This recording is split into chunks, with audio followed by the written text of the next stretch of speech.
Hello everyone and welcome to Burnt Toaster Productions. I'm your host, Burnt Toaster. Skyrim accounts for many different playstyles. Want to be a big brute with a big weapon, a spell-slinging mage, or are you one of those stealth archer types? Regardless of who you are or what you want to be, Skyrim has you covered.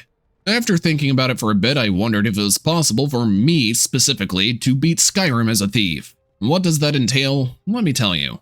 The biggest, most important rule is I must steal equipment I plan on using. That means armor, weapons, potions, food, and anything else I may want. Any gear can be used as long as it is stolen. The only exception is I'll have a limit of buying up to 20 lockpicks when I can and only being able to buy them when I am below 20. This is mostly for the beginning of the game, but yeah, I didn't really even buy lockpicks all that often. Magic will be barred. While you can steal scrolls and maybe some spell tomes, magic wouldn't really give the feel of a natural thief, even though we're talking about a fantasy world where illusion magic is a thing. Shouts, however, will be unaffected as they are required for some quests, and I could also reasonably see a thief keeping the ability to shout as an ace up their sleeve to help in a pinch. Alchemy is also barred, so is any form of crafting for that matter. Because even if you use stolen ingredients, the resulting item from crafting will not be considered stolen. And I also couldn't promise that I wouldn't abuse the ability to create paralysis poisons, as it would make things a lot easier. I won't be allowed to improve equipment at a grindstone, armor bench, or enchant anything. And finally, I only have 3 lives to get through the main quest line. If I fall 3 times, the run will be considered a failure.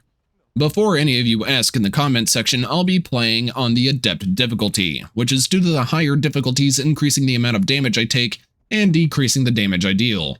Adept just has equal damage values, and I also didn't feel like spending a metric ton of time working on this run. With all that said, let's jump into the video, shall we? After getting off the cart at Helgen, I get to create my character. Since I have already done a run as a Khajiit, I chose to be an Argonian. Mostly for the sake of a bit of variety, and the starting skill levels aren't bad either, even if they're inconsequential. After character creation, some guy has his head forcefully separated from his body, and I must approach the headsman's block. Naturally, as I am waiting for the axe to come down, Alduin appears and does his thing. During the chaos, I run for my life, going with Rayloff, simply because the entrance is closer. Once I'm able to, I remove the ragged clothing I'm wearing and help Rayloff fight the 2 Imperials that come through with my hands. I didn't do this for the rest of the area. I was feeling lazy. When I'm finally free, I make my way to Riverwood and yoink a steel dagger from Alvor. I also go through his house and grab some gold. Since I still need plenty of equipment, I steal Faendal's house key to burgle into his home and steal anything I could use. There wasn't really a lot there. A few potions, some coin, and a decent bit of food. The next place I visited was the Riverwood Trader. Once again, there's not much there that I can use, but I did at least find some robes to cover myself with.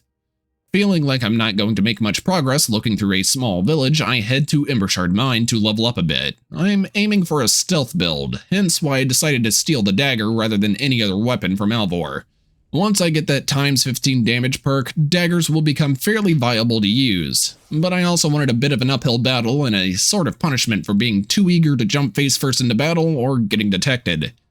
After clearing Embershard, I head back to the Riverwood Trader and steal some healing potions. Now I can make my way over to Whiterun. It'll at least have a bit more gear for me to acquire. I do want at least a full set of light armor before I begin thinking about doing anything with the main quest line. First up in Whiterun is War Maidens. Sadly, all the armor out and about was heavy armor, so I'll have to settle with taking some money and a bit of food.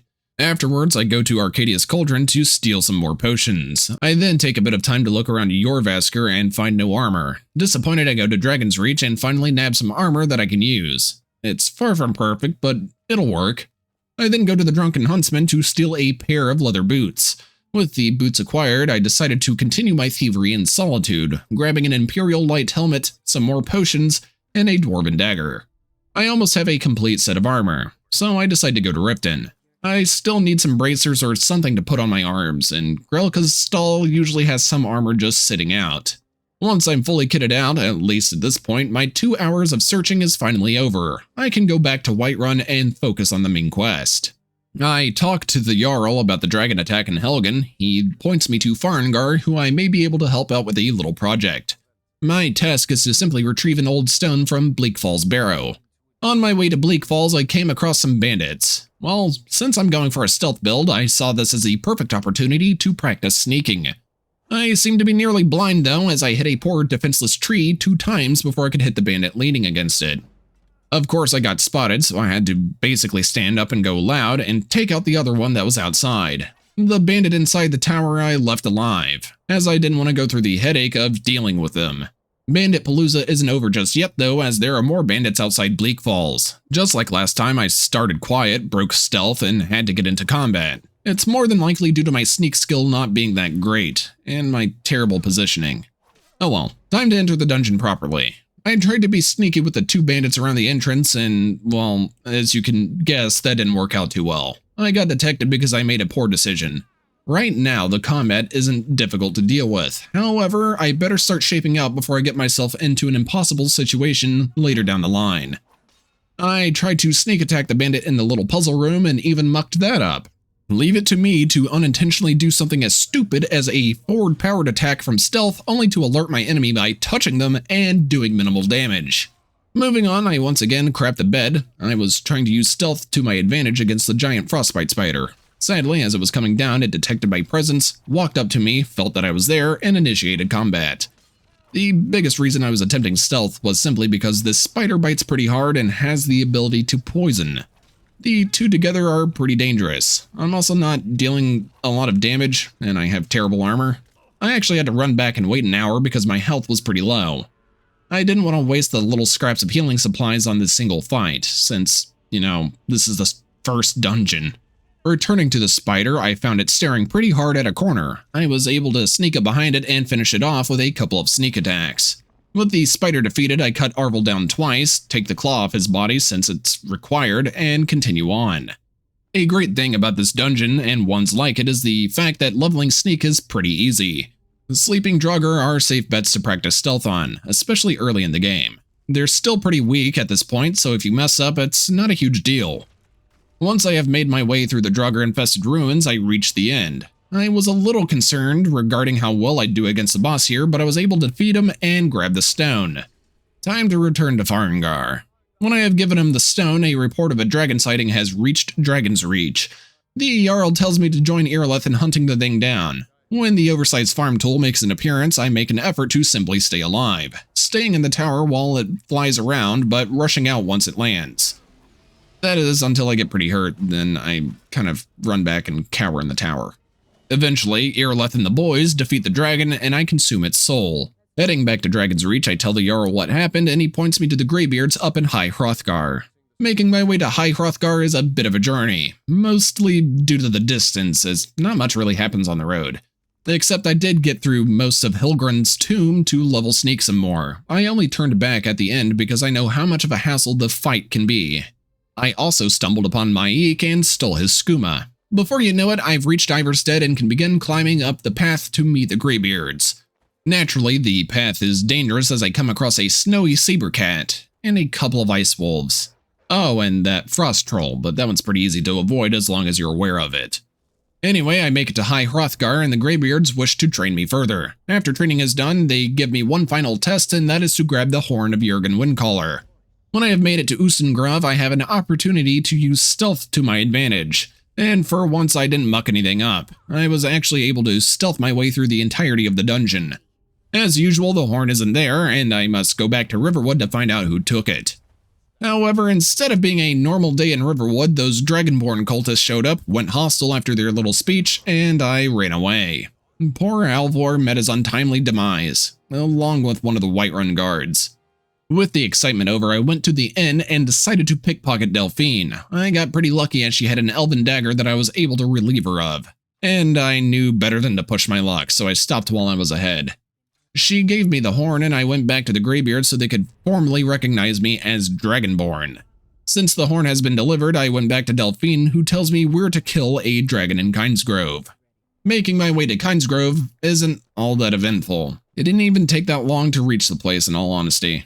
Of course, Delphine was right, a dragon is being resurrected here. Actually, fighting the dragon, though, wasn't super challenging. I mean, my armor sucks and I don't deal a lot of damage per hit, but I can manage this scaled fiend rather easily. Once the dragon is defeated, Delphine finally believes I'm the Dragonborn and presents another task, to get more information on the dragons rising from the grave. She has a plan for this, which involves me going to a party. All I have to do is give Malborn my things, meet Delphine at the stables outside of Solitude, put on my party clothes, which sadly aren't stolen, and hop on the carriage. When I'm finally at the party, I mingle by giving a possible alcoholic something to drink. He then helps me out by creating a scene which allows Malborn and I to sneak through the kitchen, finally giving me access to my gear.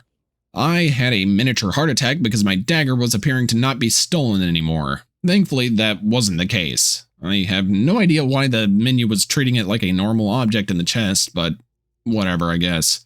Sadly, I had to drop my Whiterun Guard armor since it was not considered stolen anymore, which makes me a bit nervous about getting through this area since there's so much opportunity for combat. Well, there's no use in getting too worried, especially since I got into a little scuffle and made it out just fine. Pushing onward, I tried to stealth my way to Ellenwind Solar, and immediately got spotted. Because I knew I'd have to likely deal with multiple enemies, I went back into the building I came out of. After disposing of the two that followed me in, I was about half dead because that wizard wouldn't stop shocking me. I go back outside and only have one enemy to fight, which was pretty easy since he resorted to melee. Now that I'm inside the Solar, I decide to sneak my way through it. I don't really stay here too long. I go down into the interrogation room, assassinate Rulendil, read the dossier on Esbern, fight some more Thalmor, leave no witnesses, and escape the Thalmor embassy. My first order of business now that I'm out is to get some armor to replace what I lost. I stop by Riften again and grab some hide armor from Grelka's stall. It's far from great, but better than nothing. I feel kind of bad actually. She's just wanting out of Skyrim and I'm here stealing her merchandise. Oh well. Once I'm fully armored, I meet Delphine and tell her about Esbern, and that means going through the Ratway. Once I'm in the sewer system, I try to stealth and failed miserably. This first confrontation shows a rather large problem with my build that's only going to get worse as time progresses. Due to me focusing so much on stealth, I don't have a lot of levels and combat skills. Compounding that with the fact that I also don't have much light armor skill, I'm getting my scaly hide handed to me on a silver platter. Getting through the main part of the Ratway in the Ragged Flagon, I attempted to stealth my way through the Ratway vaults. That didn't go so well. After combat was finished, I got a little lost. I couldn't remember where the Warren's door was for some reason.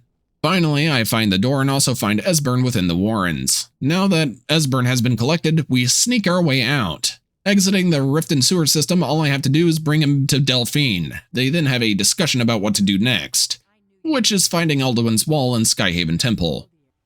Heading to my next objective isn't horrendously difficult. However, a dragon flying overhead as I make my way over there is a bit worrying. I somehow manage to escape that one, and a bit later another dragon appears. I don't know if this is just me, but I do feel like daggers are quite nice for fighting dragons. It feels like I have more mobility and can dodge the biting attack. Probably just my imagination or just the very specific way I'm playing.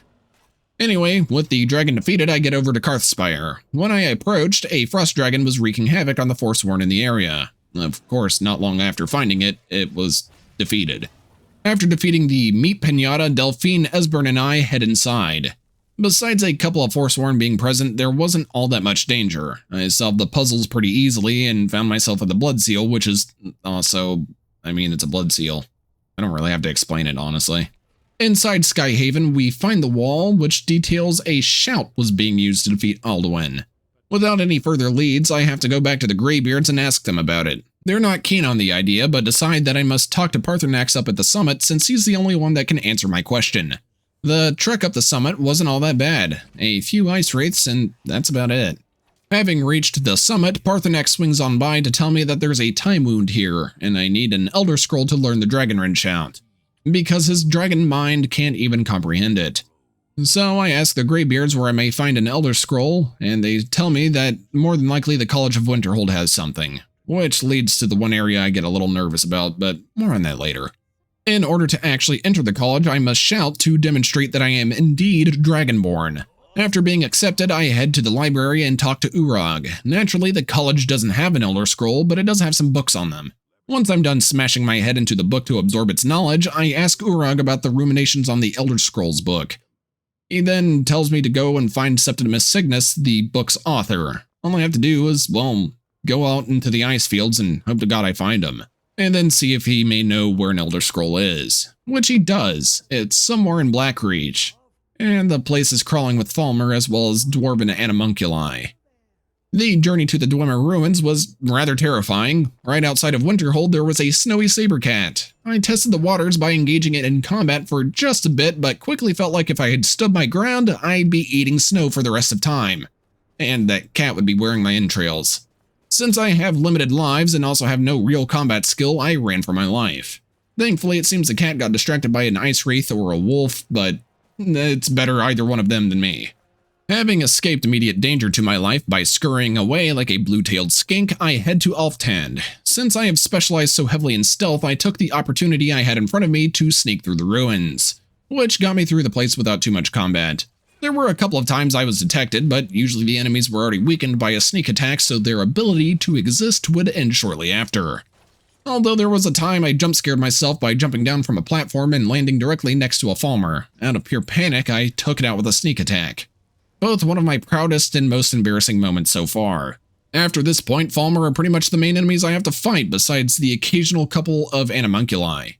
During those times, I decided to play it smart and methodically pick them off one at a time, specifically when I saw one by themselves. However, I didn't do that throughout the entire thing. When I felt like I'd likely have problems, I opted to simply go around them. There's nothing in the rules that said I couldn't sneak around enemies after all. I even was able to take out a Dwarven Centurion without issue. 3 attacks from stealth is all it actually took. As for handling Sula and Umana, I simply waited for one of them to win and cleansed the victor from this plane of existence. I finally made it to Blackreach now. Thank God. Let's hope I don't get my face stomped into the ground. This time around, Blackreach wasn't actually all that bad. This is likely one of the best times I had down here in terms of difficulty. I practically breezed through using stealth. After making it through so easily, I can claim my prize of an Elder Scroll. I just have to press a button until the next one in sequential order can be pressed. With scroll in hand, I can go back to the Throat of the World and read the scroll in order to learn the shout needed to defeat Alduin. Having learned the shout, it's time to fight Alduin for the first time. Yeah, my first attempt didn't go too well, and it's entirely due to the lack of healing potions as well as Alduin's meteor shout. To put it rather bluntly, I ran out of potions and food, quickly becoming a barbecued lizard. I almost beat him too. I think if I had kept up the pressure just a little bit more, I may have gotten through it. At least the first death of the run is this far along. It's not like it's going to happen 2 more times or anything. The second attempt was much better, as I was prepared to defend against his meteor shout. I did so by bashing his snout with my shield. It would stun him before he could set it off, and it made the fight substantially more manageable. I am so glad I thought about stealing that shield, otherwise I may have been roasted a second time. Anyway, after I've defeated Alduin and he flies away, Paarthurnax essentially tells me that I'll have to trap a dragon in Dragon's Reach to follow Alduin, and that means I get the wonderful task of asking Balgruuf for help in this endeavor. Before messing with any of that, I decide to root around Skyrim a little. I need a good stock of restorative items. Sadly, I didn't find too much that was notable, plus most of the stores haven't restocked their supply from my handful of sprees of appropriating their goods. With a disappointing bit of gallivanting around Skyrim finished, I head back to Whiterun and talk to the Jarl. You know the drill. He won't let me trap a dragon until I can either achieve a temporary truce between the Imperials and Stormcloaks, or simply choose a side and end the civil war by going through it. Which I considered doing, but I was also thinking of time management for this video, so I opted to go through the Peace Council. Once we have found agreeable terms, Esbern gives me the name of a dragon to shout at Dragon's Reach when I'm ready. Feeling like I need just a bit more preparation, I decide to pilfer through some more stores and find whatever may be useful to me. Which, just like last time, isn't much. Well, I have nothing else better to do. Time for me to go get that dragon. The process isn't difficult. I just have to shout the dragon's name and use Dragonrend to force it to land. The trap will do the rest. Now that Odahviing is trapped, I can ask him about where Alduin ran his scaly hide off to, which was to a portal to Sovngarde at Skuldafn. It's impossible for me to reach by foot, so in order to make it over there, I'll have to free Odahviing and have him fly me there. Seeing as I have prepared as best as I could without dragging my playtime out by several more hours, I hop onto Odahviing's back and fly to Skuldafn. There were a couple of Draugr waiting for me, which were dispatched rather easily thanks to my sneak skill, but my stealth didn't last very long. There was a restless Draugr that spotted me, and shortly after, a dragon had landed to cook me like a rotisserie chicken. The dragon is pretty tough at this point, and it doesn't help that there are a couple more Draugr looking to join in the battle. To say it was a bit rough is an understatement. I ended up consuming a lot of my food since I wanted to save my potions for later on. In the end, I slayed the dragon, but it took a pretty big chunk of my life-saving food. Moving forward, there is another dragon. This time, the fight also included 3 Draugr wights. This encounter was much more terrifying than the previous one. The only thing I could do is kite the Draugr around and hit them a couple of times. Of course, I get overwhelmed. 2 of the wights hit me, and the dragon used its ice breath very soon after. I swear, every other time I play this game, the enemies work in tandem to destroy any sense of self-esteem I gather throughout the video. But I'm not out of lives just yet. I still have a chance of getting through this. This time I played it a bit smarter. The Draugr wights are all melee enemies. The dragon is the only one in this immediate area with any range. Plus, the frost breath will drain my stamina. Considering that, I devised a strategy to deal with the encounter. Rather than simply kiting the Draugr and attempting to take them out, I still kite the Draugr but focused almost solely on the dragon. After all, if I can eliminate the ranged threat, the Draugr won't be too much of an issue. Thankfully, there was only a single Draugr that was aggroed this time, and I found the perfect opportunity to get rid of him. Let's just say he'll be taking a nice long trip. Okay, I'll shut up. Regardless, this plan worked like a charm, and I was able to end the dragon without too many complications. Afterwards, it's more of a matter of sneaking through and kiting the enemies around anything I could to make fighting them less dangerous. With most of the Draugr put down outside, I can finally start making my way through Skuldafn. It's nowhere nearly as exciting as the 2 dragon fights, as stealth makes dungeon crawling a bit of a joke, and the puzzles are incredibly easy for me at this point because this is about my 3rd time going through the main quest on this channel. And I don't know how many times I've done it just playing the game whenever I feel like it. When I finally reach the end, I get the fun task of handling a dragon priest. I usually have some point in a run where my anxiety goes through the roof, and this is pretty much that point. I was trying to get the staff before he could start using it, and in my panic state, I shield bashed him off of the bit of architecture that held the staff. This one little thing dropped my worry to absolute zero. I knew how to control him, and he couldn't even put up the littlest fight. With some time and a fair bit of cheesing, I defeated the priest and could go on to Sovngarde. Once I made it in, I was feeling a wonderful mix of confidence and trepidation. In order to get into the Hall of Valor, I have to beat Soon in one-on-one combat. As I've stated multiple times throughout this video, this isn't the build for combat. It also doesn't help that I have rather terrible armor, short reach, and a fairly weak weapon without the sneak attack bonus. Soon is moderately strong and fairly tanky. Even when I block with my shield, he hits like a Ford F-150. My best bet was to bash when he was doing a power attack. However, that was only delaying the inevitable as I couldn't dish out enough damage and couldn't really handle any either. With a couple of strikes followed by a power attack, I had perished a 3rd time, ending the run in a failure. While this run was a bit of a challenging one near the end, is it possible? Most definitely. The problem that's quite apparent is the fact that I went too hard into stealth. As of right now, there are about 3 other ways that I could see I could have changed the build overall. Either I should have focused on pickpocketing so I could nab more valuable stuff from others to hopefully make up for my lack of combat skills, simply focused more on my light armor, block, and one-handed skills, or gone for a heavy armor warrior with a big bonking stick. Something with a bit more survivability and damage than what I had. I could have always removed the armor if I needed to sneak around, but hey, hindsight's 20/20 and this was essentially a thief run. Heavy armor and a big weapon wouldn't feel thematic enough for me personally anyway, even if the goal was simply beating the game using stolen equipment. Anyway, thank you all for watching. If you enjoyed the video, be sure to like, share, and subscribe, especially if you want to see more runs like this in the future. This has been Burnt Toaster from Burnt Toaster Productions, and I shall see you all next time. Bye for now.